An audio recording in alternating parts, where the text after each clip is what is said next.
almost for the last 100 years, there's been a perspective that consciousness is just an illusion. So that our mind, that our awareness, that our subjective qualities are a mere epiphenomena or illusion of processes happening in the brain. And actually, to say that consciousness is an illusion begs the question, an illusion to whom?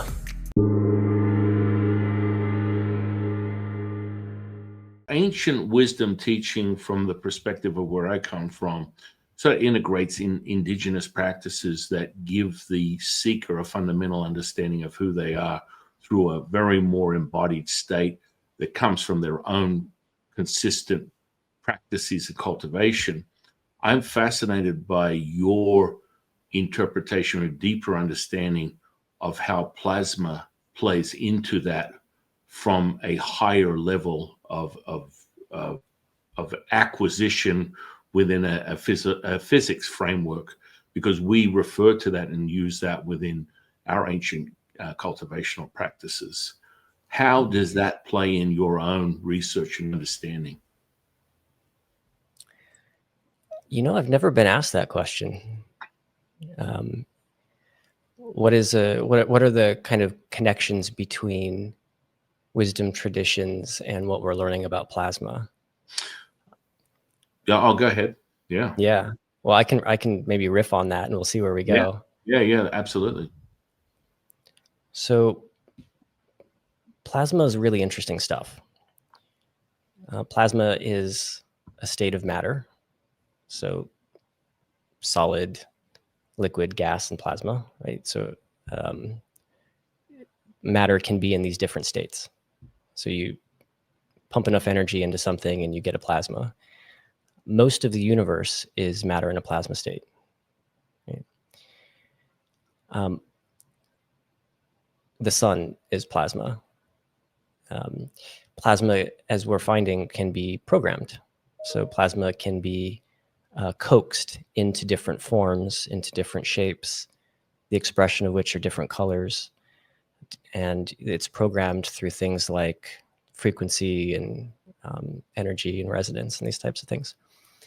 So those words, frequency, energy, resonance, you often find in a person's description of embodied wisdom traditions. So for example, in the Vedic or the Taoist tradition, you talk about energy and vibration, and there's colors and there's shapes and forms, and these things can be ultimately felt by the practitioner. And you could have some connection perhaps between how Tesla thought of the universe as the secrets of the universe being energy and frequency and vibration. And so you can see that, I think, in a rarefied form in plasma, as its different properties, its different colors and shapes transmute as these criteria change. And perhaps so too, you can see this in yourself, right? As you do the things that we call raising your vibration, whatever that actually means. Right. Are you there? Mm-hmm. Yeah. Oh, right. Okay. Yeah. I mean, it's a phenomenon in relation to how it occupies supposedly the the substance that is what we refer to as material, or how it's converted into that. And then furthermore, from an ancient practices, we use our chemical processes. For example, just the opening of the middle dantian, someone would refer to the heart center. We are evoking the death of a star, the rising of the red phoenix, and then the basically embodiment of black hole energy. And that goes contradictory to many other ancient practices. I mean, quite frankly, we're having this conversation right now and we're feeling the effects of psychokinesis, the embodiment. We're both feeling sort of an energy transfer or collective. And so, you have all these variables that are going on, and you're like, okay, well, I'm sort of conditioned into things that I just refer to as sensory perception, whether it's reading someone's energy field or going deeper into the state of what the components are, the mechanisms that make them whole, from a psychological thoughts, feelings, and emotions perspective. And then you get to the bigger picture. How do you harness this substance that we refer to as Faijin and then apply it in an altered state, which is a material state, and we refer to that as immortality crystallized in the material. So we're now bringing a unified stream and altering what is really distorted from the beginning. So now you're returning everything to that holy stream that then evokes, in our tradition, things more from basically an occultist sort of perspective, and an esoteric state of an awareness where you're able to affect change on matter, physical, mental, emotional, but you're going to see it. It's not just a delusional psychotic experience. So there's so many things that go from the sun to the earth center, where that lies within that and how you harness that. I appreciate you using these terms: vibration, frequency, resonance. These are things that are pretty basic in relation to people's understanding. From a plasma perspective, that's a whole nother ballgame, because we use that to conjure and cultivate what we call an electric charge within a material state. So using the pancreas and the spleen, you harness those energies, optimize them, and then turn them into more magic stuff of shooting people with electric charges, which is fun to begin with, but then it gets a little, my thing is I want to see physical transformation. And you can charge people. I mean, someone can statically charge themselves and, give them a little zip. So how much does that transfer into actually rewiring the nervous system? Are you familiar with the concept of panpsychism? Not completely. Please elaborate on that.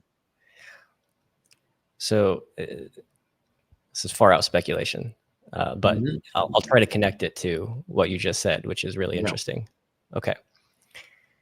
So panpsychism is a perspective that everything is consciousness. It's contrasted a little bit from idealism, which is everything is mind, right? Panpsychism is saying that there is such a thing as the material world, but that material world is something like proto-consciousness. So molecules on up to human brain and beyond are proto-consciousness, meaning it can enter into a state of consciousness somehow. And people are thinking about how that could be. Maybe it's the degree of self-integration, the degree of complexity with which that matter is arranged. But it strikes me as maybe a useful framework for understanding your perspective. I guess it's a Taoist perspective. Yeah. So as you sink, correct me if I'm wrong here, but as you sink your own awareness into your body systems and your sensitivity becomes more and more refined, perhaps what's going on is you're integrating the matter that compose your body into some wider context that sort of wakes up that proto-consciousness into that much more consciousness of self, right? And in a way, that's maybe what the body is it's this unbelievably beautiful and complex machine that can turn matter that is not part of you into this orchestrated sea of matter in different states that become the various parts of your body in support of whatever it's supporting. And from that perspective, it's hard to say exactly where the line stops between consciousness and the physical world. I mean, it's clearly the conventional boundary is the body, like the brain and the body. but maybe it extends beyond that. And perhaps it extends into that which is part of your reality, right? And there's a couple of reasons why you could say that. So, but I would point to the broad work of parapsychology, and in particular the psychokinesis studies that show a correlation between a person's observation or interaction with a physical system outside of their body and the behavior of that system, right? And so it could be that this panpsychism thing it's a way to recover both a broader perspective on consciousness and the universe as a kind of living system with the elegant understanding of the elementals that surround us, from our organs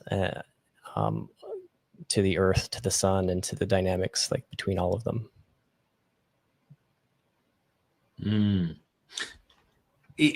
You're really onto something from an indigenous practices perspective, and because of it being an experiences journey, you can take it and refine it right down to a dynamic of zeros and ones, or all the way up to what is the body's true expression of self through the mind.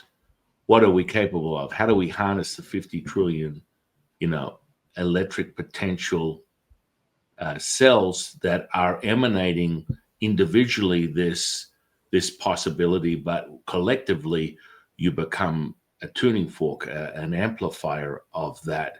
And that kind of goes against a lot of like neuro psychological processes, because you cannot access autonomously the system or hack the system in theory from that perspective. So when you talk to someone who's a neuroscientist, and the neuroplasticity of the body cannot be registered in something like I feel my third eye, well, that would be considered nonsensical. I mean, it's like it's not sympathetically innovative. It's not possible for you to feel that. Yet you have enough people in a consensus that say that viscerally, I am experiencing something that goes beyond critical thinking or logic, that is happening within me, and I can do it as a collective thing. And that's where the plasticity of the neurology comes in, where you can then dumb it down to, hey, my mirror neurons are emanating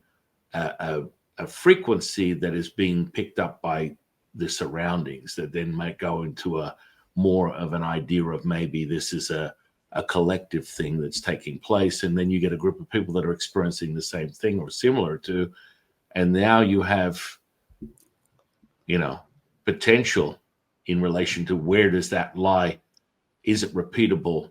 How am I going to make sense of that? I think that when you get into the mind and separating it, it becomes problematic, because it can show you in so many ways your ability to harness the operating system if you take the time. Something as benign or as infantile as like hypnosis, you can access that, and all of a sudden you're able to create things like reverse hallucinations and things of absence of mind and a full body experience that can be changed by a commandeering of that operating system.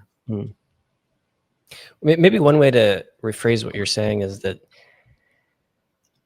there are these levels to the body. So the Vedas talk about the physical body, and then there's an energetic body above that, and then like a higher body above that, and so forth. And the way that they see this is that each body is downstream of information coming from the higher body, or like the higher self. And so the practice of yoga, at least in like the Kriya traditions, or these more energetic sort of practices of yoga, is a practice of waking up to those, becoming sensitive to those, and refining those, right? So we're actually seeing that happening secularly right now in the world of philosophy of mind, and I'll explain that a little bit more. So for almost for the last 100 years, there's been a perspective that consciousness is just an illusion. So that our mind, that our awareness, that our subjective qualities are a mere epiphenomena or illusion of processes happening in the brain. Okay, and the reason for that, there's a couple of reasons why that perspective dominated, but primarily it's because we have a scientific framework called materialism or material reductionism, and that's the perspective that everything that exists is physical matter, and you can understand the world and all of the phenomena that you see through the properties of physical matter, right? And so there's nothing that exists that is not physical matter. Okay, it's a very kind of myopic reductionalist. Everything reduces to, psychology reduces to the brain reduces to the cells and the neurons reduce to the chemicals that compose them, the chemicals reduce to the underlying physics and so forth. And so from that perspective, you tend to end up with this belief in consciousness as being kind of a throwaway. It's an interesting but illusory artifact of neurons firing. Okay. And that was more or less the polite way to think about consciousness in the academic circles, but there's a number of problems with that. One of those problems is that as brain science, neural imaging, and so forth has advanced and become really quite good over the few decades, we're no closer to finding the source of consciousness or the location of consciousness. And every couple of years, it seemed like there was a new popular science article that would say scientists have found the location of consciousness, point to an area of the brain. And so that's, we haven't found it. So that's one thing. Perhaps the bigger issue here, as it relates to the levels of the body and levels of the self, is something that David Chalmers would call the hard problem of consciousness. And it is the hard problem of consciousness. It is kind of the problem or the challenge, something like that. And it's the question of why subjectivity should be attendant to physical processes in the first place. Why is it that neurons firing should have this illusion of subjectivity at all, right? And actually to say that consciousness is an illusion begs the question, an illusion to whom? When you say consciousness is an illusion, you're implying the existence of the very thing you say does not exist. Right? Who's experiencing the illusions? So you can't get behind consciousness. Consciousness has to exist for anything to be experienced in the first place. And so this and perhaps the parapsychology stuff is why the kind of rote reductionist materialist perspective on consciousness is kind of fallen apart. And everyone pretty much knows it. So there's a ghost in the machine that we're left with. We know that obviously the physical world is important and the body is important and the brain is deeply connected to our experience of consciousness. But there's a ghost in the machine of the brain, which is this witness and this inability to explain where that comes from and why it should even be there attendant to physical process in the first place, with which we're currently grappling. Now, it could be in the Vedic construction, perhaps the Taoist construction as well, that is coming from a level of the self above the physical body. And that too might be informed by something even higher. We could call them energy states or subtle energy bodies or a soul or something like that. But it seems to me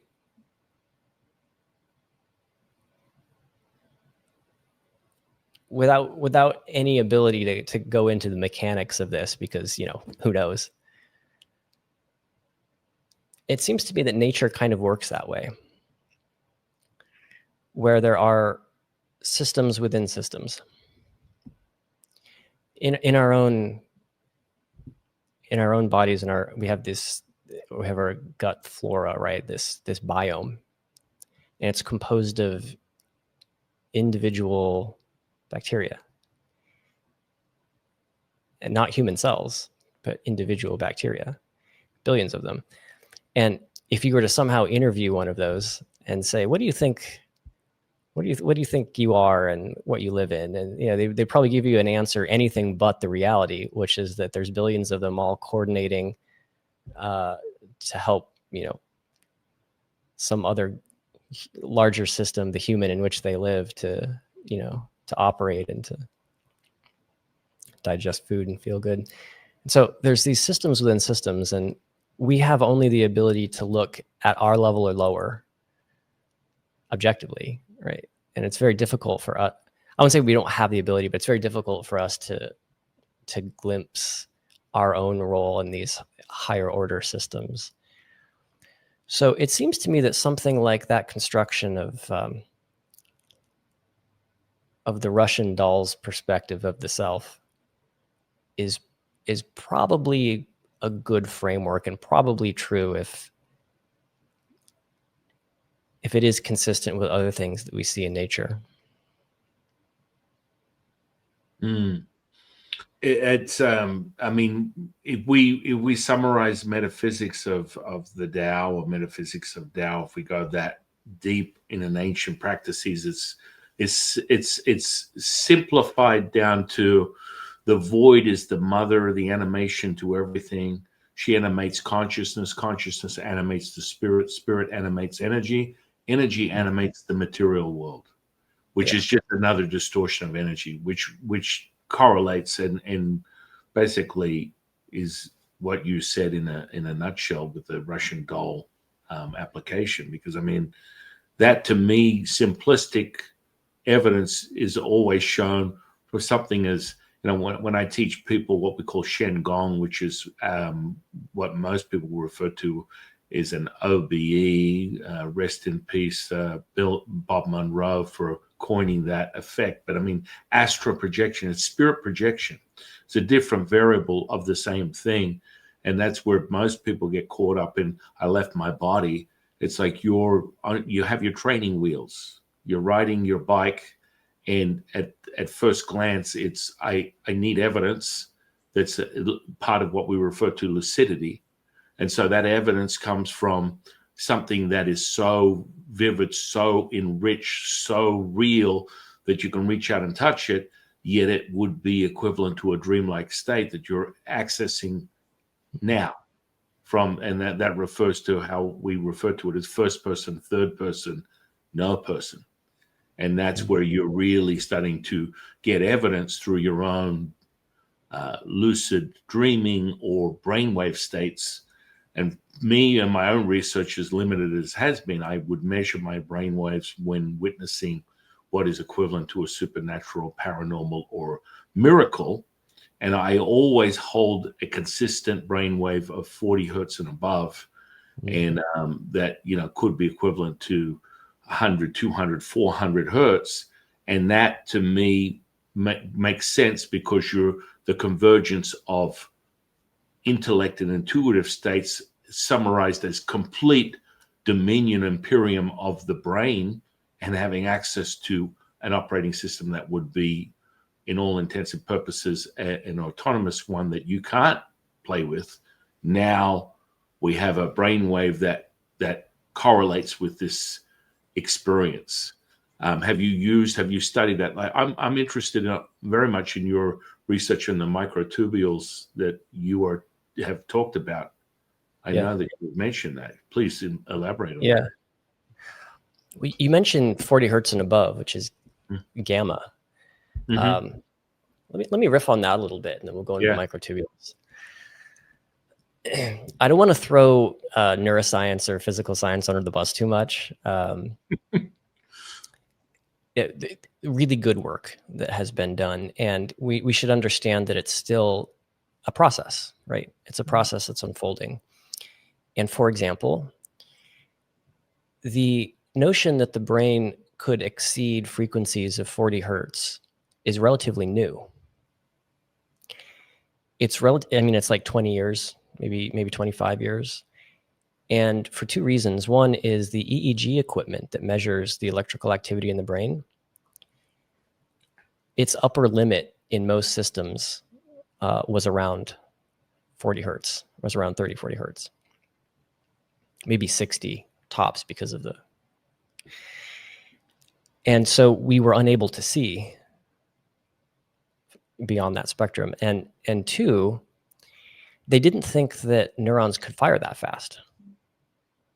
Well, what's going on in the brain seems to be, and again, this might change, but it seems to be currently that those super high frequencies are not actually the neurons firing that fast, but it's a kind of resonance between the neurons and the glial cells on the axons that enable that kind of high speed, high frequency operation. So why even look if you didn't think it was possible, right? And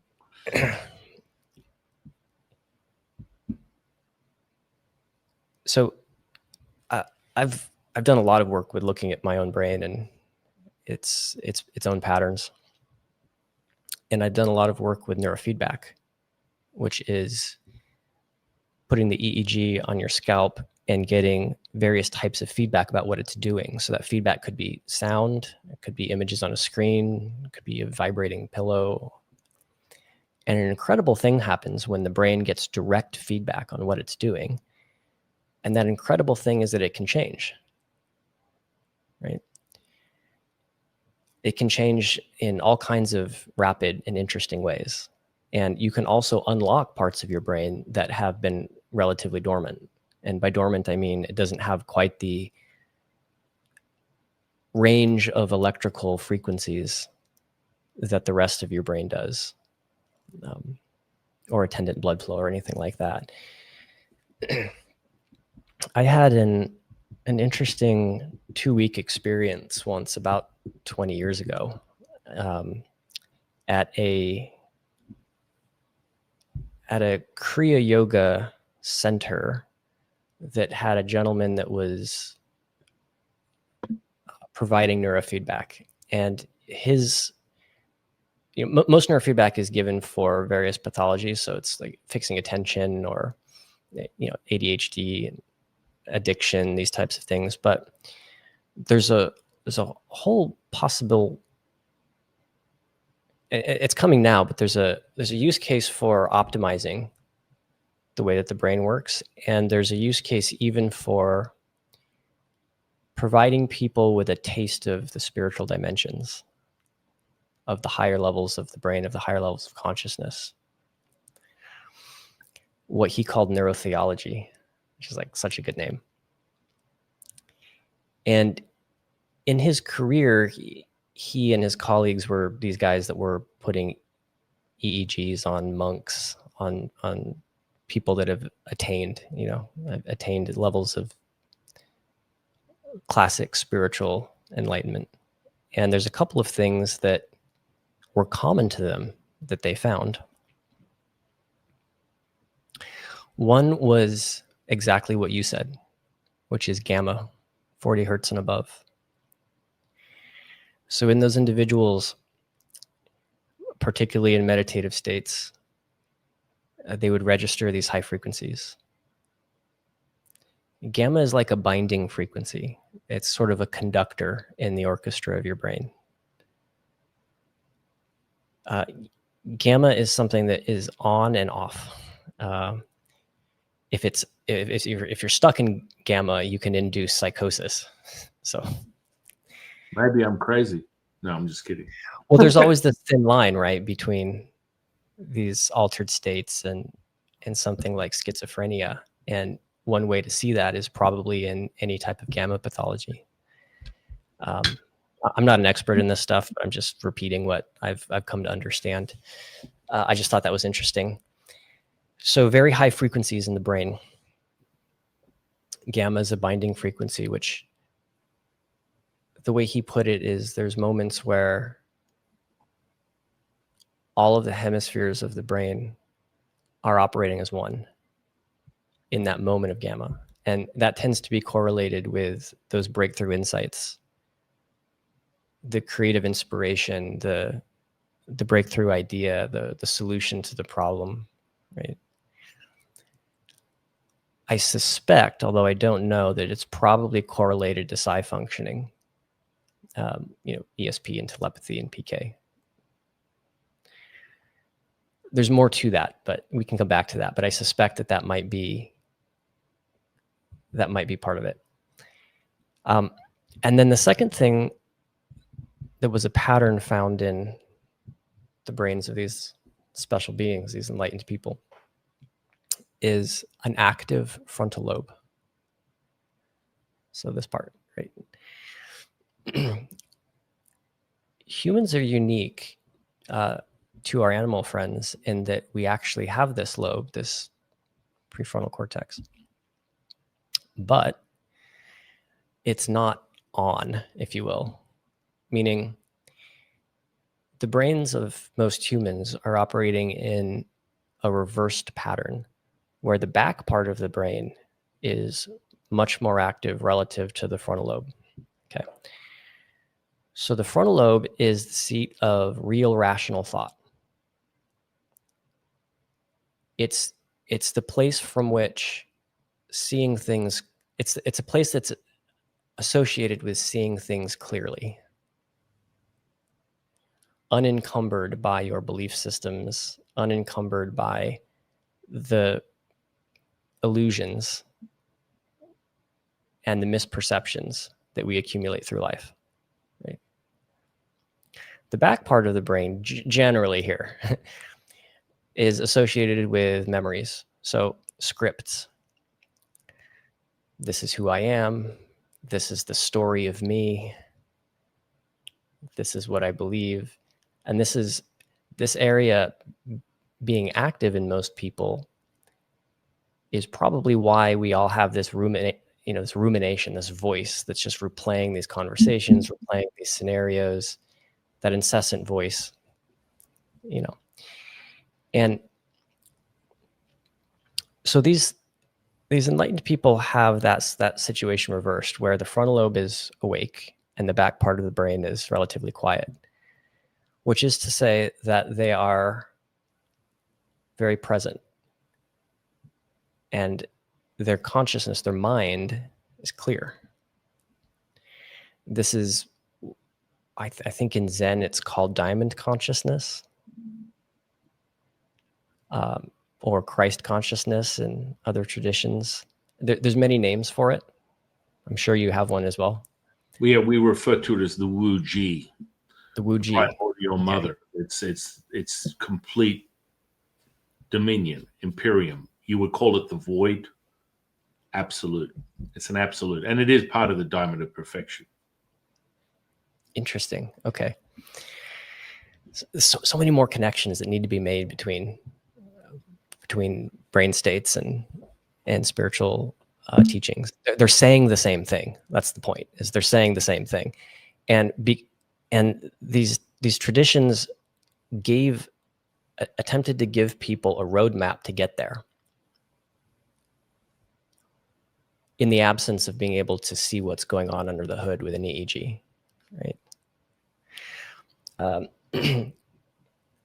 If you study this stuff and practice it enough, you realize that they're trying to be as clear as possible how to get there, but the instructions are subjective. They're not objective. Like they're not feedback driven from an EEG.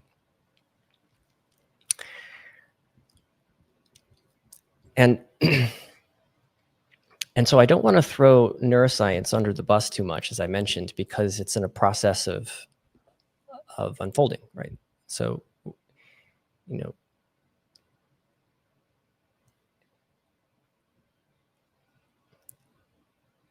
I think as the EEG equipment becomes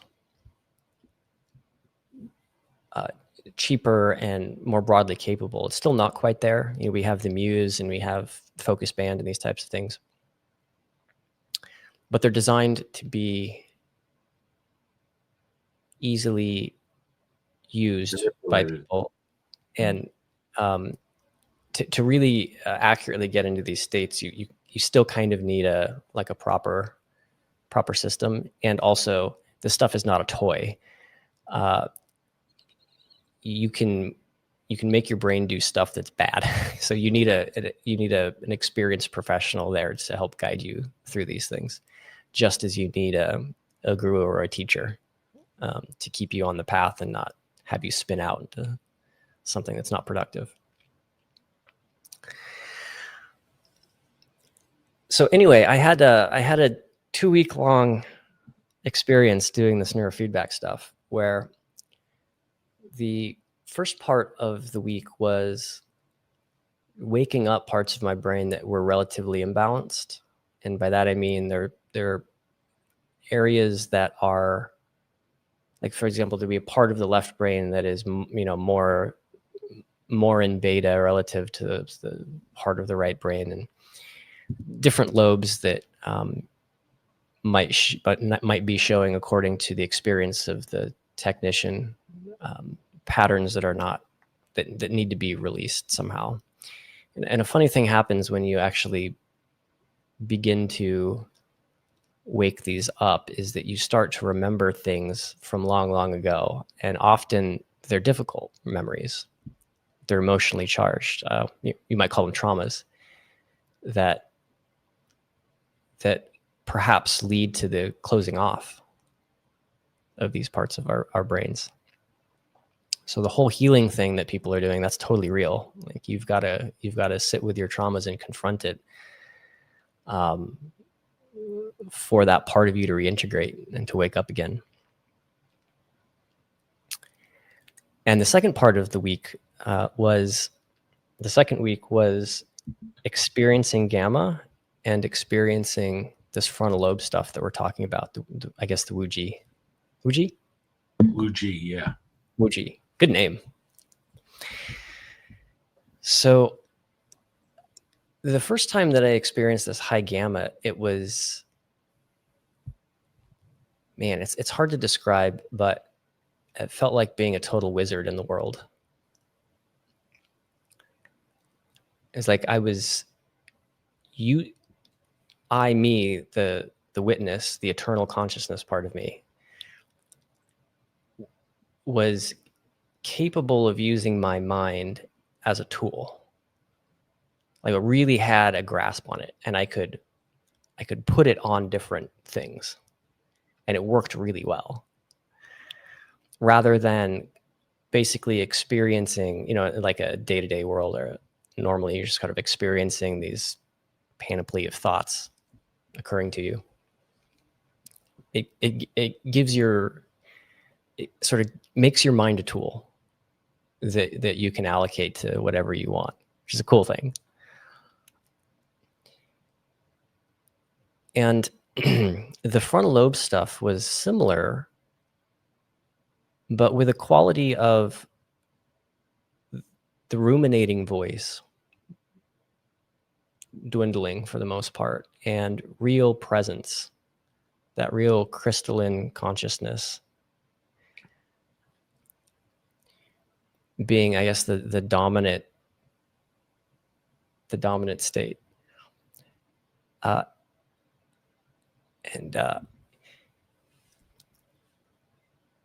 The world was the same. I didn't go to some new dimension or anything like that. Everything around me was the same, but I was seeing it clearly, right? And I make that point because often in the spiritual circles, we talk about transcendence, or there's discussion of transcendence or moving up in levels. And it could be that enlightenment is not quite that. Not that I was by any means, but I glimpsed my brain operating in a different way. And it was more like you're just removing the clutter, and the world as it is actually becomes, it's like it comes to life. It's the same place, the same dimension. You didn't, you know, but you're showing up in it differently. You're showing up in a way that can see and appreciate its incredible beauty and interconnectedness, right? And so it was the state of mind that was the shift, right? Not your physical surroundings. The energy practices that you do, and I mean, I assume that you do, that you teach your students, and you could and chime in here, but it seems like what it's doing is it's beginning to clear away the clutter so that the real you can experience the world, right? Yeah. Yeah. I mean, we refer to it as a conditioning. There's three components. It's a stress, adaptation, and expansion. And so with that, it's the birth, completion, and then rebirth. This is cycling through your experience at will at any moment. And so you condition yourself to be able to meet anything that is the three ingredients of most humans' disdain and uncomfortable moments. It's called the thought, feeling, and emotion.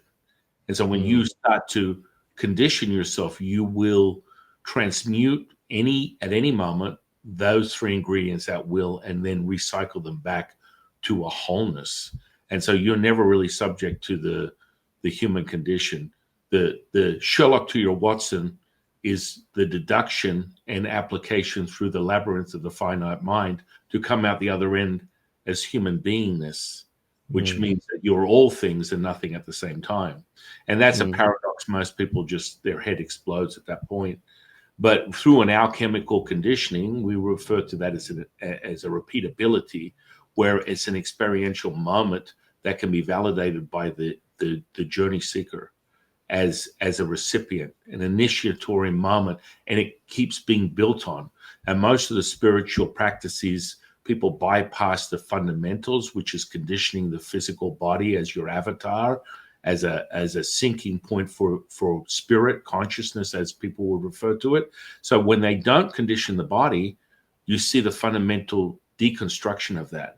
So when within Taoism, energy is basically the dance within this, what you would perceive as construct, is the symbiotic dance, the tango between yin and yang from one stream of holiness. And that's your invitation to find sense in and create a method to the madness. And that's why millions of people before us within the Taoist alchemical process have been conditioning themselves with these processes. So when you apply them, you get instant results.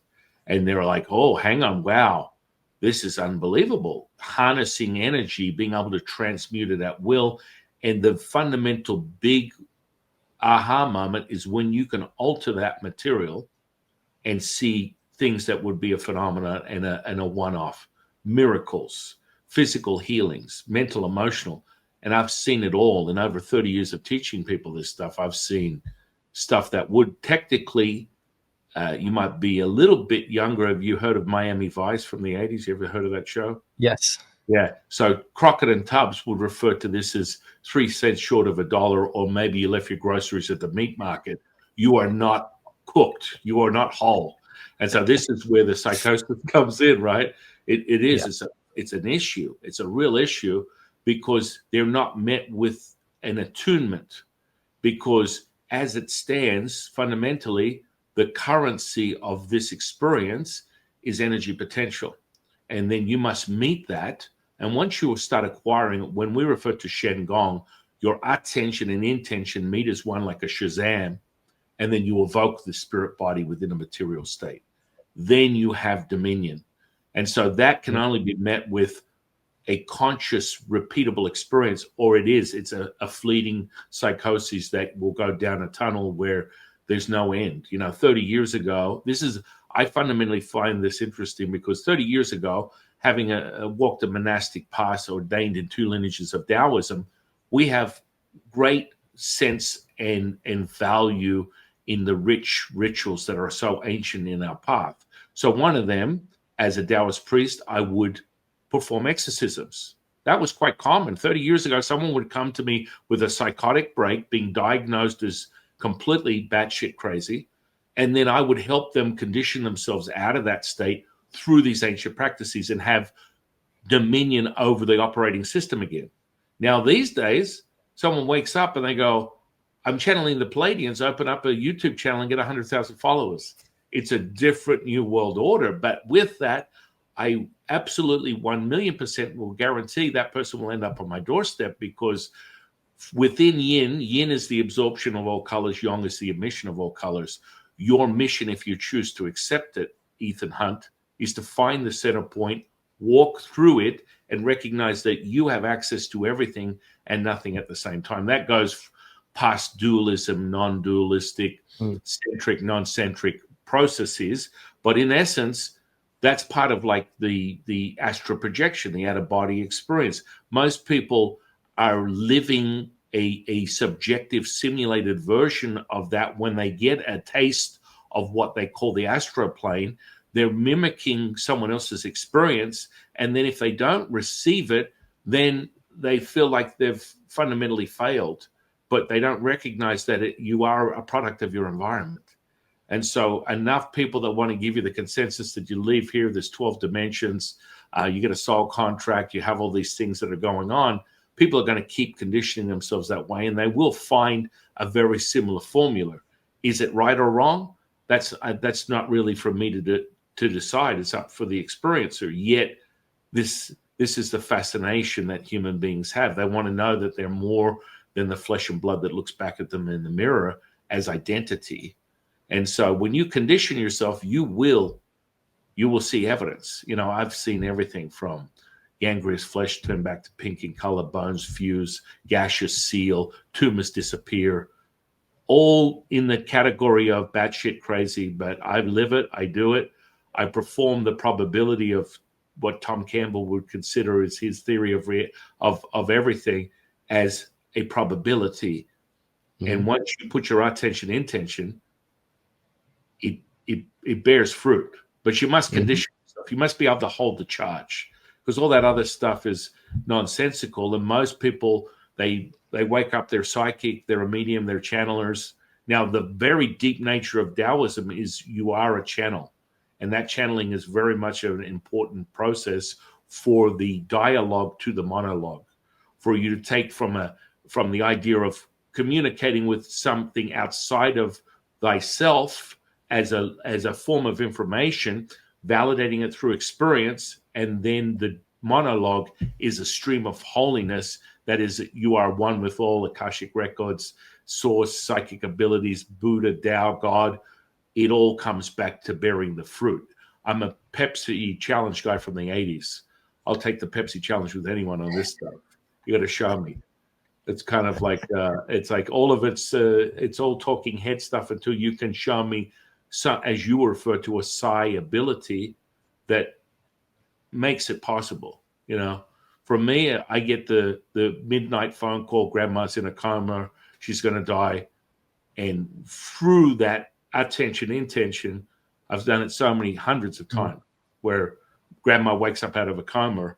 And because of the conditioning, something that 30 years ago might have taken me a year, an hour or two to get into that state of awareness, I do it in the same breath because it's a conditioning. That's all it is. It's like no one is immune to the abilities. They just have to have a formula, a method to the madness to make it not a fleeting delusion, but actual results, because all the rest of it means kind of nothing. You're out there, channeling aliens and things of that nature, which, by the way, I'm seeing a ton of from an auric field reading. 30 years ago, I wouldn't see one. Now, every time I come across someone, they have their horde of these entities that are oscillating and moving in and out of their field at just, it's almost like an overload. Now, this is an interesting thing between microtubules and UAPs. I'm sure you can give me some insight on that. Yeah. So the microtubules work is not my own, but I'm just a fan of it. And I think it's perhaps one of these puzzle pieces that's emerging towards thinking about consciousness in the physical world. So it might be slightly horrifying, but we don't actually know how anesthesia works. And by that, I mean the medical doctors, the anesthesiologists, and the scientists that explore this stuff are still debating the mechanism. All they know is that when you put the gas on the subject and dial it in just right, that the body survives, the body keeps living, but the lights go off, right? So the awareness goes away. And every year they have these conferences and they meet and they try to discuss what's going on. So there's an anesthesiologist named Stuart Hameroff, who for a couple of decades has proposed that anesthesia works by attenuating microtubules in the person's cells. What are microtubules? Microtubules are just what they sound like. They're these tiny little tube structures that exist in biological cells, and they serve a couple of purposes. They provide some structural integrity to the cells, but they're hollow. And it's been speculated by Roger Penrose, this Nobel laureate physicist, his colleague, and Hameroff, that the microtubules are of just such a size and shape as to actually be something like quantum antenna. If they're quantum antenna, that opens the possibility that they are capable of receiving some type of signal from way outside the body, right? Potentially from entangled electrons somewhere in the universe. Now, the reaction to that has been, well, the cellular conditions are too warm and wet to provide for meaningful quantum effects, which is normally true. But just recently, as in last year, there was a model done on the microtubules which showed that their particular shape would allow coherence, which is, think of it as maintenance of the quantum state for far longer than ever before expected, opening the possibility that these could actually be highly tuned quantum antenna, right? And we just didn't think that that was possible before. So if Hameroff is right and anesthesia is like a dimmer switch attenuating or turning down the function of the microtubules in the human, and also consciousness or awareness is simultaneously turning down or attenuating, then maybe this becomes a testable theory with regard to what the human is and where consciousness comes from. Right? So what they believe, or what they propose, I guess,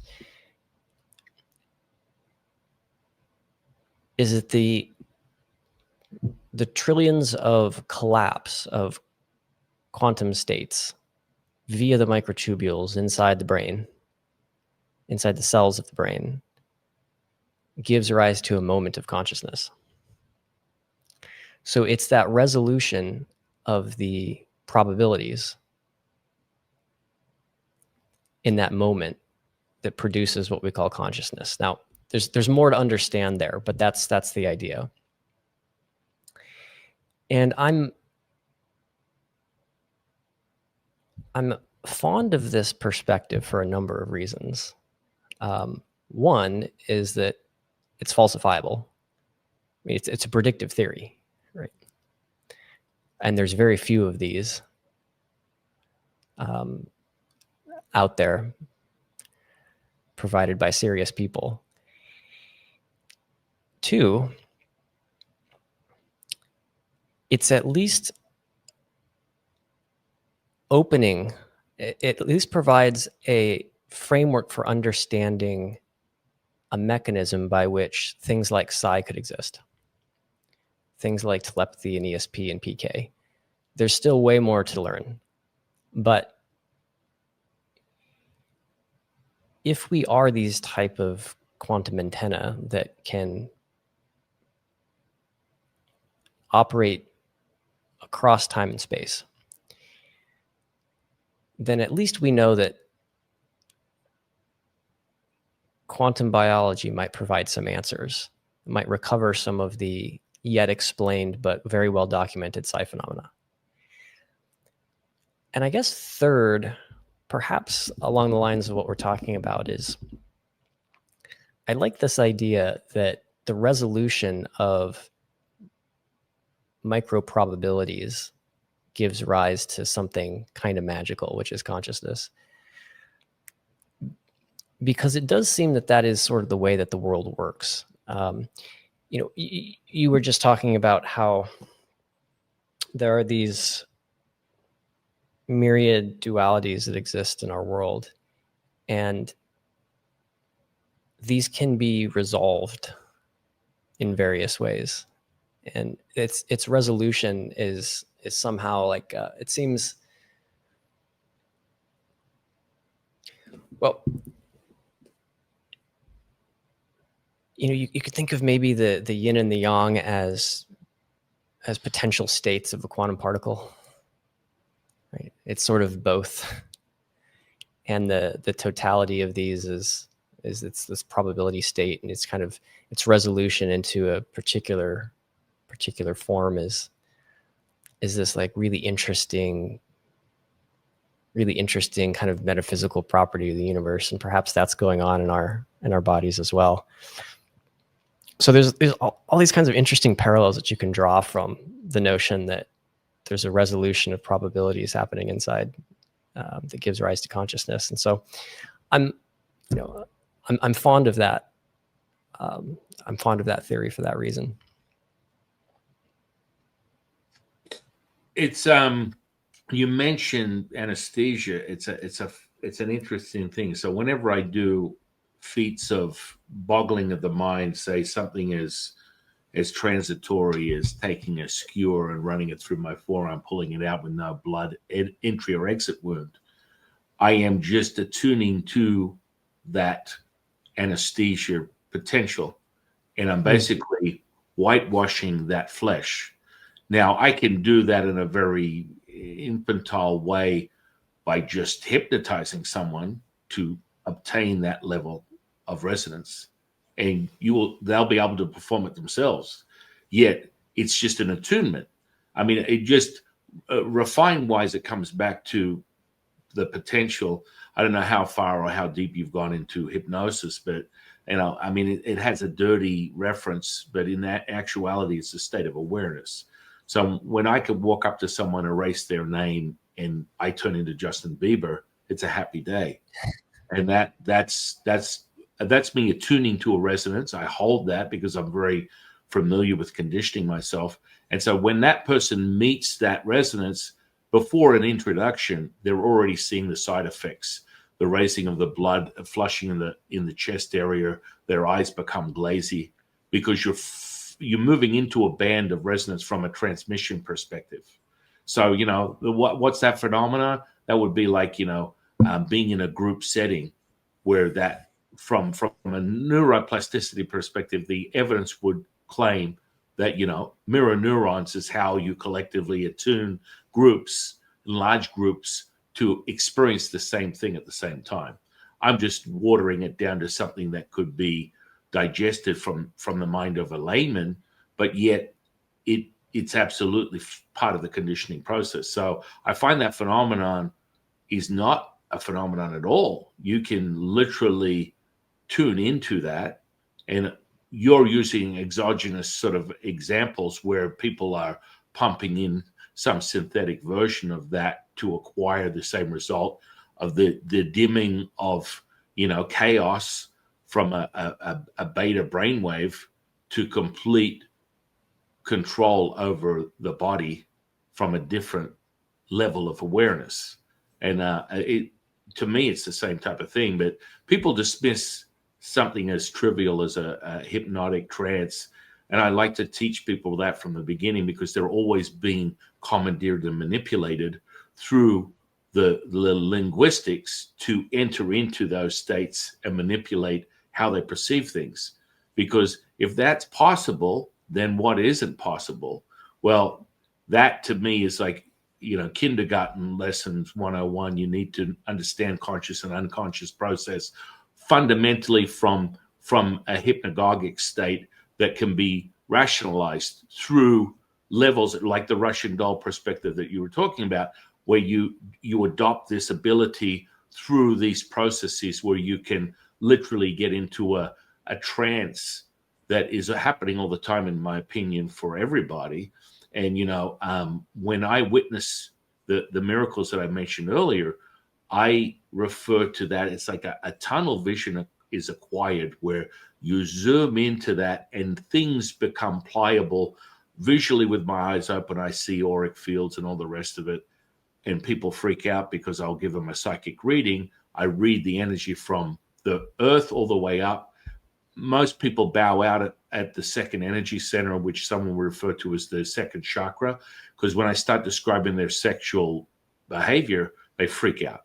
They don't want anything to do with it. Like, how is it? It doesn't make sense to me that you know anything about me. I didn't meet you till 3 seconds ago, yet you're giving me a summary of my bedtime favorites. That is just how it is. And it also wakes people up to, I'm not participating in this. It's too much for me to comprehend, because you're now acquiring. And so when we read auric fields, there's two components to each energy center. We refer to them as dantians. There's emotion of virtue. And I read it off like a menu. I'm not looking for an acclaimed version of consensus where people say I'm the next coming of Jesus. All I do is read the information, and that's where people get sober, because it's just out there. But it's sensory perception. As you say, psi abilities is a conditioning. That's all it is.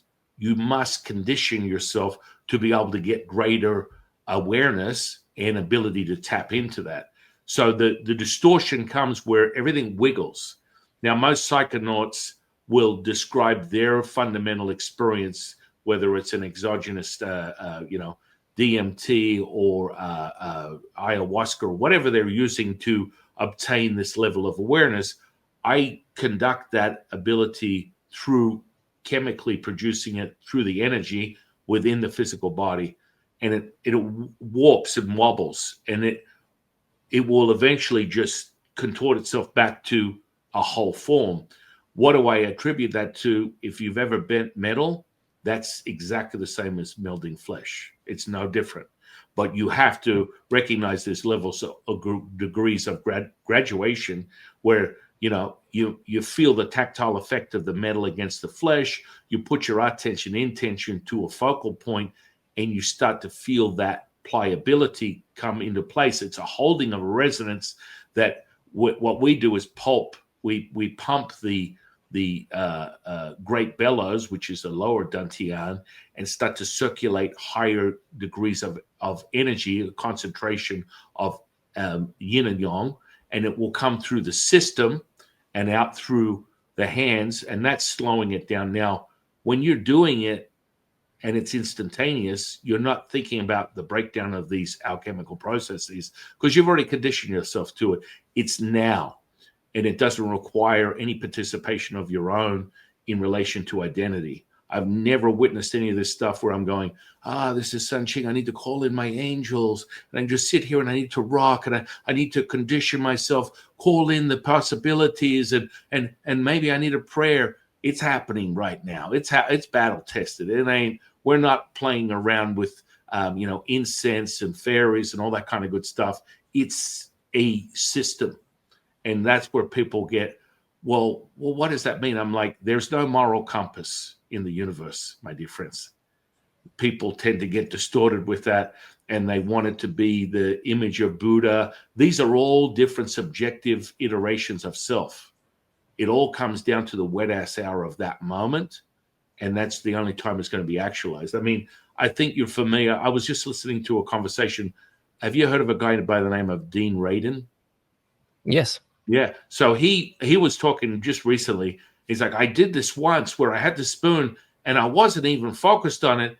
And I turned back around and the thing is twisted into pieces, and I'm just still blown away by it. I'm holding this spoon, and someday I might be able to acquire that state again. Well, come on down, Mr. Radin, because it's a conditioned training. That's it. It's end of story, beginning and end. But you must have a method. If you don't have a method, you will go insane, and guided meditations and things of that nature are just part of it.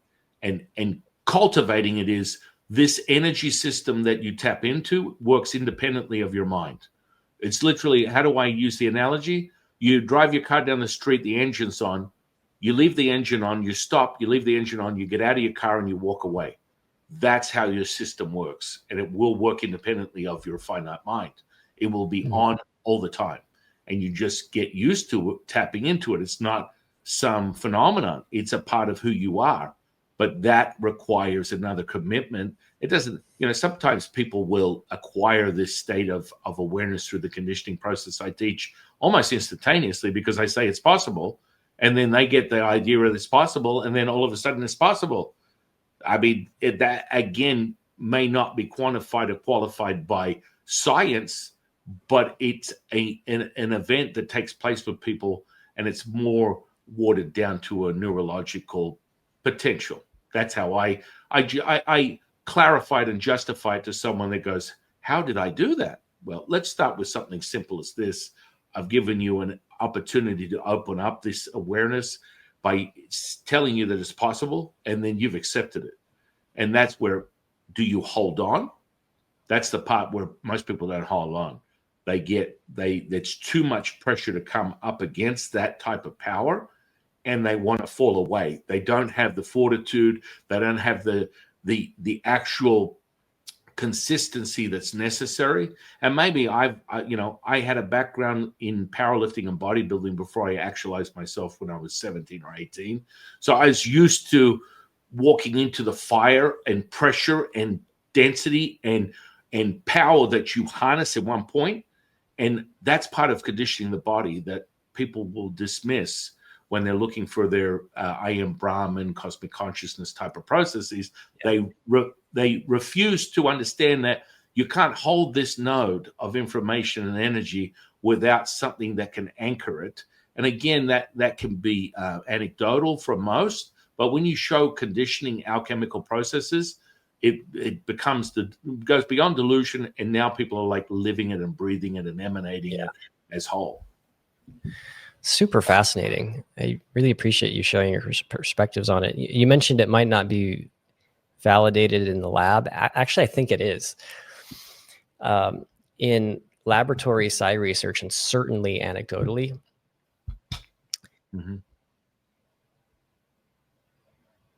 it seems to be what we would call the subconscious that's the driver of producing the effects.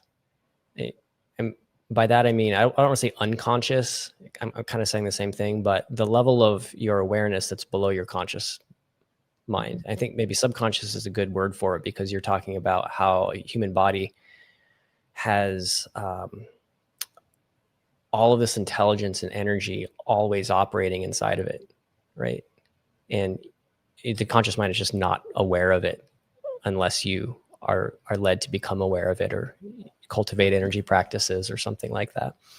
But it's clearly the subconscious that's the driver of these things. For example, take a random number generator experiment, where this is one thing that Dean Radin has done is you have somebody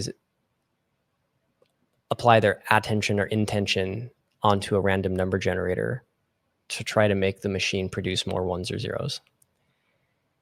The instructions are clear, but there's nothing in that that says this is how you do it. Like go into the machine and flip a bit or something like that. And yet it happens. So there's no conscious, nobody knows how to do that, right? But the subconscious has this intelligence, perhaps because it is somehow entangled or connected to the fabric of physical reality itself, whether because we live in a simulation or because that's just the divine matrix in which we find ourselves. But the subconscious is the driver, right? And along with that, that means that there are subconscious belief systems, subconscious conditionings, and subconscious permission systems at play in every individual with regard to performing, or feats that they are typically thought of as impossible or uncommon, something like that. And one way to get around that is to have somebody that says, no, you can do it. And often that's enough for them to go, oh, you're right. I can do it. It's like that 4-minute mile thing. Beyond that, then there's the various methods developed to, I think, confront those subconscious conditionings, to confront those subconscious belief systems, to confront the permission systems of the subconscious and to erode them slowly. That's a lot of what seems to compose the body of wisdom traditions, or at least active wisdom traditions with a goal to heal and to grow, right? No, it happens. I mean, if you're immersed in an experience, it happens what you would perceive as now. And so, a lot of people tend to attempt to distract the distraction, which is the finite, bankrupt intellect that really doesn't bear any fruit until actualized through an intuitive state. Then your intellect is on steroids. Then you refine it and merge the two as one. And as you referred to, this super conscious, like Tony Montana on 5 Lines of Blow, and you have access to everything. That's where we're talking about an intention. And that's really what we refer to within ancient practices as you detach and then attach as all things. So there's a point, there's a moment of what we refer to as the sacrifice. The selfishness to the selflessness requires the sacrifice.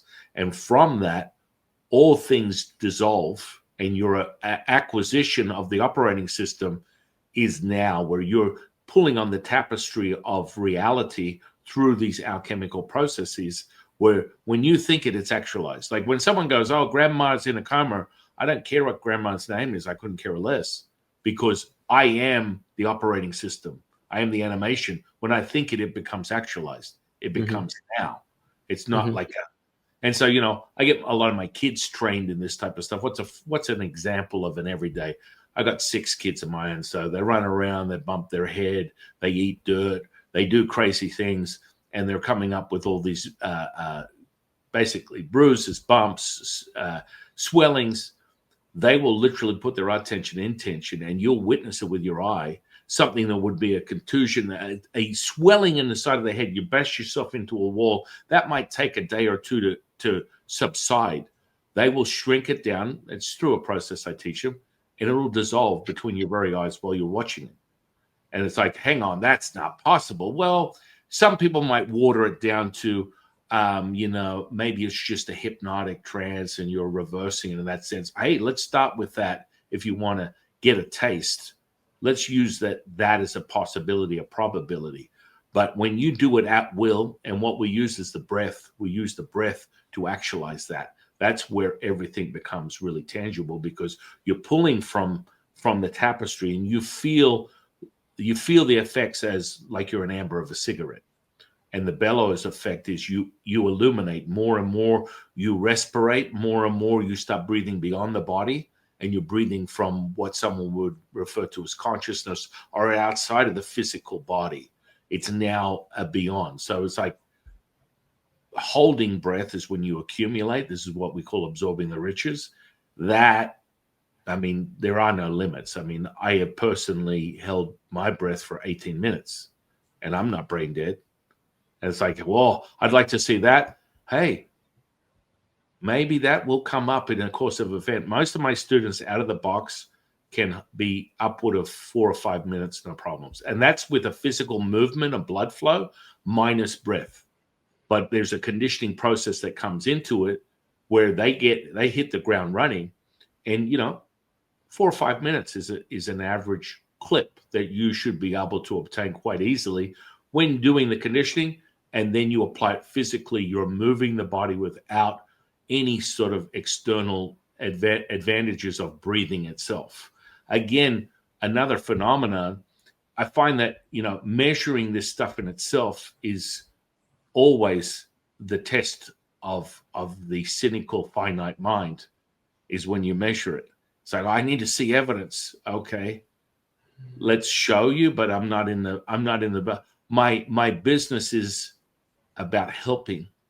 Do I need to? No. Have I been doing this for 30 years? I'll teach you. There's only 3 people I've ever seen levitate. 2 were Indonesian masters from the jungles of Indonesia. And then the 3rd one was one of my students. I'd be like, listen, you're so full of shit, Jafu. Why can't you levitate? Because I couldn't give a shit about levitating. It doesn't move the needle for me. I don't get all warm and fuzzy inside that I need to have someone else tell me I'm the next coming of Jesus. I've been doing this for so long. My bank account tells me I don't have to. And so the evidence comes from, but here's a side note that I want people to be aware of. That psi ability doesn't mean that person's enlightened. Those 2 guys were ganja chuffing nutters that were smoking bags of weed and that were levitating 4 feet off the ground. And to me, it doesn't make any sense. But most people attribute ascension and psi abilities as synonymous, they hold the same clarity. No, they do not. Playing with material is not the same as a transcended, ascended experience, which so many people get misdirected by. And so when you want to condition yourself, you have to go beyond. Once you get a click and go, oh, I can do this. Wow. The mind of the personality will get distorted. They'll go off. So this is where I'm a psychic, I'm a medium, I'm a healer. This is what I end up with on my doorstep because they're watching the hubcaps come off the wheels as the body is not able to hold that charge. And that's that psychosis. And then ultimately physical dismantling. It's a big deal. And you have to meet a measure. I will give you the measure if you meet the resonance. That's all it takes. It's like, oh, it can't be that simple. Yes, it is. I think that you're following research where you believe it is. You believe it's a potential. Let me keep exploring this stuff until I can validate it for myself or have a greater sense of awareness. Like most recently, a lot of the people are being obsessed with certain types of psi phenomena, like, seeing without your eyes and things of that nature. I mean, this is kind of like another sensory perception. It's not something you need to get fixated on, but hey, it gets exciting when you can hold that charge. But if you look around at the people that are really good at that, their body will tell them that they can't hold it. So you'll be like, what are you talking about? Take a look at their physical body, and it's a train wreck. It's a train wreck because they're absorbing this yin energy without circulating it and bringing everything back to homeostasis. The end result is imminent death and mortality. That's part of the story. I've seen it over and over again over 30 years. You will see, you're like, hang on, wow, this person is a psychic, a medium. And then you look at them and go, wow, have you thought of making better choices in your food or maybe exercise? And people freak out and go, you can't say that. Oh, yes, I can. Because I say it over and over again. You need to recognize you're absorbing one energy and one energy only. Just saying. Yes. Wow, that's fascinating. all of my work has been on micro PK. So it's like relatively humdrum compared to what you're talking about, looking at correlations and statistical correlations in physical systems with intention. But I believe that reality is to some extent malleable. And I think it's possible that it's just infinitely malleable, but there's some other things that's attenuating that malleability. And that other things is subconsciously mediated, like we were talking about. But B, it might be a consequence of living with other people. So it's not just our own consciousness that we find in our communities, but it's many other people, plants, and it's like there's all this. There's like all this life out there, and it's all interacting. And for that to happen, hypothetically, in a reality of malleability, there needs to be some consensus, some enforcement mechanism upon that malleable reality to make it livable. You want it predictable and consistent, right? And so it could be that while within this grand Venn diagram of consciousnesses overlapping and creating a consistent and predictable reality, there's some wiggle room, some fudge factor. It's possible that maybe you could go outside of that somehow into other communities or other bubble realities or something like that, and things like more wild things are possible. For example, I've never seen anyone bend a spoon. I've seen a lot of bent spoons. I've never seen anyone actually do it. And I've had many opportunities in these PK parties and spoon bending parties, and I've certainly never done it. Your back and it just turned up there. It's like, like I'll turn my back and then I'll look and then the spoon's bent. And it's like, well, shit, did they actually just bend it with force, or did it need to happen without me? So my kind of weird perspective on all this is I think that it's all quite possible. But that it's whether or not it's possible is not the question. Whether or not it's possible is not the question. It's what is the environment? What are the conditions of the wider environment in which X thing is likely to show up or not, or in which you're likely to see Y thing happen or not, something like that. And it's like from that perspective, I'm kind of content with not seeing these other wild things, because I know that if I wanted to, I could probably go find those people, find those communities, or actually practice this stuff and see for myself, something like that. Yeah, I mean, I think you're making a great point. For me, it doesn't move the needle. I get excited like a giddy child every time I wake up. I literally, it's the first time. It's like boobies, boobies, boobies. You get wired as a young, virile energy to want to get excited. And that, it comes in every form, no matter what the physical distortion is over a timeline. If you can meet that try anything once mentality, you'll be shocked at what is possible. And that's where magic comes in. I think I would love at some point to have a conversation with Dean Radin, because he talks about magic as being real. Oh, absolutely. I've been teaching and practicing magic for decades as an ancient tool within Taoism. And it has repeatable results. They are very, very repeatable. It's like, what is it? Get excited. How do you get excited by what it is that you do? Because I think that excitability will transfer into possibility. And Yes. furthermore, you know, you can take from it some prophetic experience from an ancient teacher by the name of Joel. And it was quite simple. Sometimes you got to say, what the fuck? What the fuck gives you freedom? Freedom brings opportunity. Opportunity makes your future. Yeah. So you're going out of town tomorrow. Anyone who hasn't seen the movie Risky Business, incredible insight. You need to find that moment. And it's an iteration of self that is being shown through all these different lenses. And, you know, as it starts at the beginning of the movie, quite clearly, the dream is always the same. Instead of going home, I go to the neighbors. The door's open, so I go upstairs to see what's what. There's a girl naked in the shower. And I ask her, what is she doing there?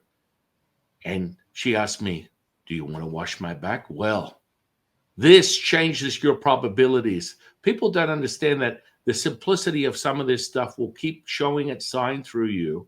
And it doesn't have to be so dramatically stoic that the only time you're ever going to find it is in some miracle event in some Tibetan cave in the middle of nowhere while you're chugging down yak milk or something of that nature, where you're going to have a gag reflex. No, you can acquire it when you use a system that is repeatable, but you have to see it. So, you know, metal bending, I don't know how much you've explored psychonautic possibilities, or whether you've used any sort of external enhancers, but that same wiggle effect, I've come across dozens of people that are very proud of their own experiences. And it's exactly the same as what I experienced when I witnessed metal bend or physical flesh melt. These are the same. It's the same thing. And you get into a state and you have to hold that charge. And it's not about thinking. There's zero participation of your own. You will emanate and embody that resonance, and it will become realized. But it's like, that's where you get the one-off. You're like, oh, I had the clarity of mind and the potency that I could just acquire things through my mind and it's an absolute, like writing books and acquiring information, tapping into things that are so critical. That's a constant stream. And it doesn't mean that you're batshit crazy. No. I think you're right about excitement.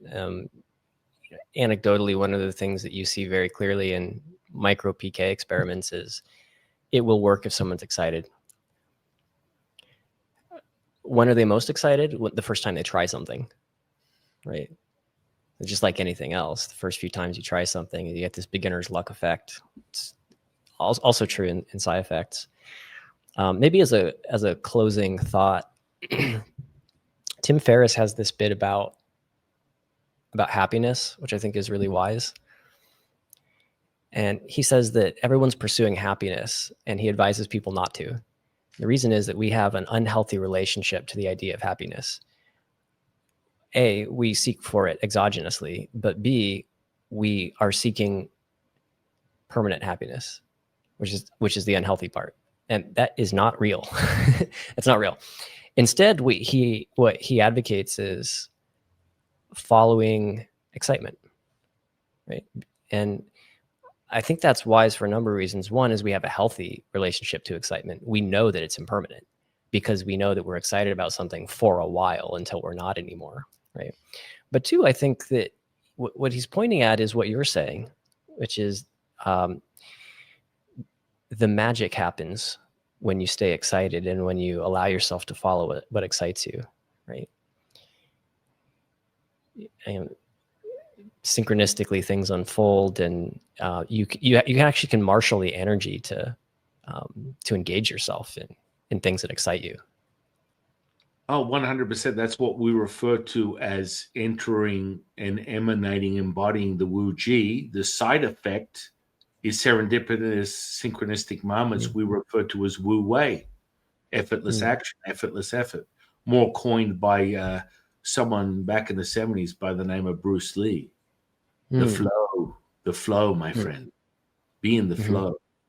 It just keeps repeating itself, but it's a slipstream that is a constant. If you want to go with it, you're going to be excited, and you'll be able to create the homeostasis that keeps you in that elated state that doesn't go from one needle to another. We're not recognizing that, from light there is darkness. Anyone that believes there isn't, run in the other direction, because they are a little bit confused by what their absolute truth is, because it's just yin and yang to a Taoist. It's not good and evil, up and down, heaven and hell. Yet you have to have an experience that will validate that. And you are the simulator. You're the creator. You will bring together, your deepest fears are realized. And that's what people don't think that's manifestation. It's like you're recognizing what is deficient inside you, and you're creating it, and it turns up on your doorstep. Oh, well, that's bad. So that's not my version of magic. Only the good stuff is, which is very detrimental on the hormonal cascade of an individual. That deficiency and burnout from serotonin to melatonin and dopamine specifically, you start to burn it out and you cannibalize yourself. So what's the effect of the pyramid is, once you run out of all the other ingredients that your body will consume to create cortisol, you just keep breaking down, because you keep running the same drill. I am anxious. I am fearful. I am in the rat in the wheel. That's why having that power over thought, feeling, and emotion is the first thing I teach people, because you can move it around like an avatar on your computer screen, as you should. You're not committed to anything. You determine what that is. And, most people that sit in the triggers and traumas of their past experiences, it's your party and you can cry if you want to. But I would love to propose that you can have your cake and eat it. And that comes from a conditioning.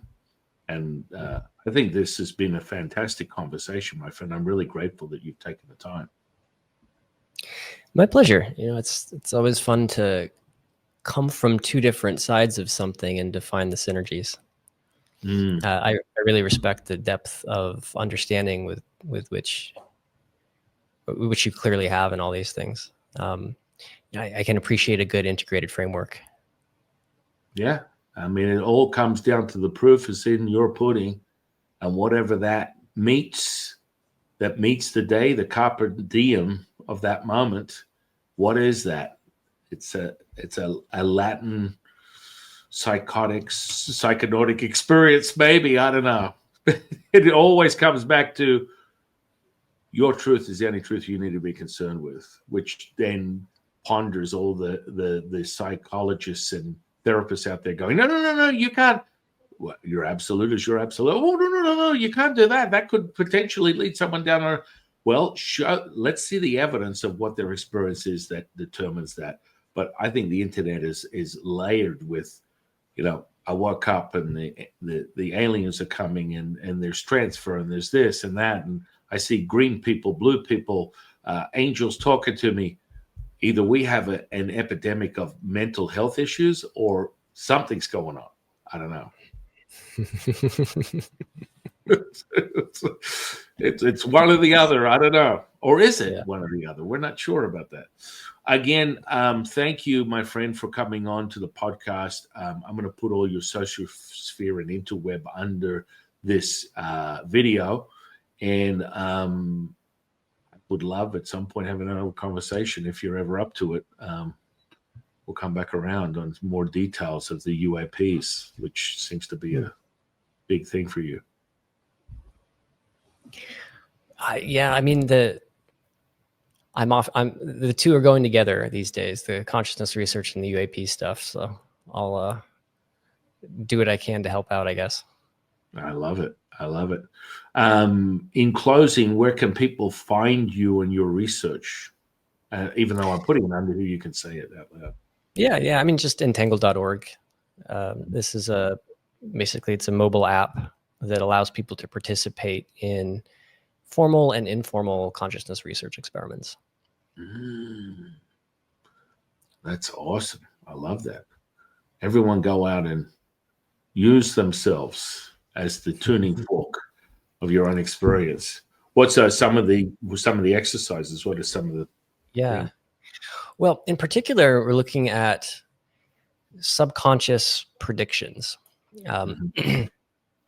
There's all this evidence that people can react to the future. So these anomalous precognitions, and then anecdotally, you have like animals that anticipate earthquakes, and so it seems like there's maybe part of us that's sensitive to the future somehow in some way. So one experiment that we're running on Entangled is earthquake prediction, and when you download the app, each person is given a random bit stream, so it's generating ones or zeros for each person, and then we're allocating certain of those bits into votes on whether or not something will or will not occur in the future, like an earthquake. And then we pre-register that and track its accuracy over time. And I think we've done something like a little over 200 predictions on earthquakes that meet a certain criteria 24 hours beforehand. We're currently somewhere around like 54% accuracy, something like that. Wow. That's amazing. It's interesting. And there's different ways to slice the stats.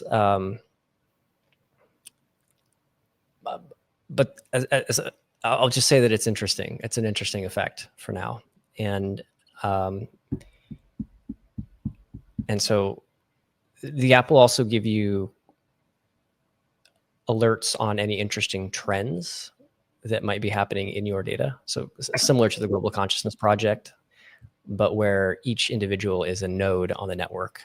And so the app can give you push notifications if there's interesting trends happening in your data, in your geo's data around the world. And you can kind of see this live, interactive global map of these types of trends, in addition to the ongoing experiments into future prediction. Wow. Mad science. Yeah, precognition. That's my favorite. I love, I mean, I don't know whether I've associated Russell Targ with you. I'm not sure if he's a friend of yours or you followed his work. Yeah. But, I love David, who put together his app, the ESP Trainer. I love playing with that probability. The highest number I got was 21. And that was beyond the oracle, whatever the hell you want to call that.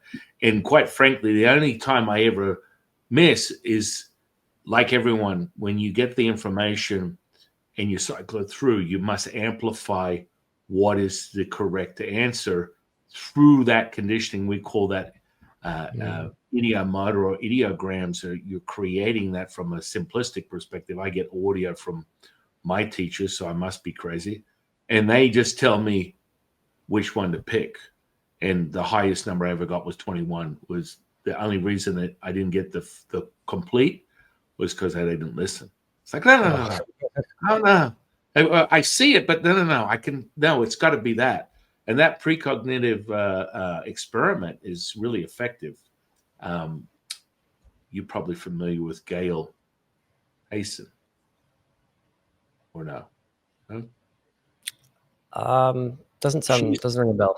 Yeah, she's the wife of David, who put together that app for Russell Targ, and they're dear friends. And she's a shaman and a very well conditioned alchemist, and she does a lot of experiments for Dean Radin and also other people that are doing research, because she just instantly applies. She goes, I don't know whether I can do it.